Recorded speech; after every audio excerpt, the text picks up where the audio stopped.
समक्षमा एउटा छुट्टै भिडियो लिएर उपस्थित भएको छु। नमस्कार सबैजनालाई। उहाँ हुनुहुन्छ हाम्रै गाउँको वरिष्ठ नागरिक दाजु श्री सिएल सुब्बाज्यू।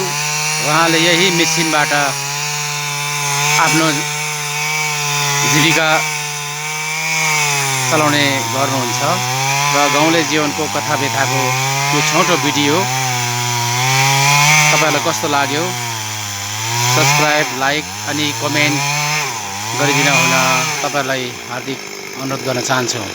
धन्यवाद।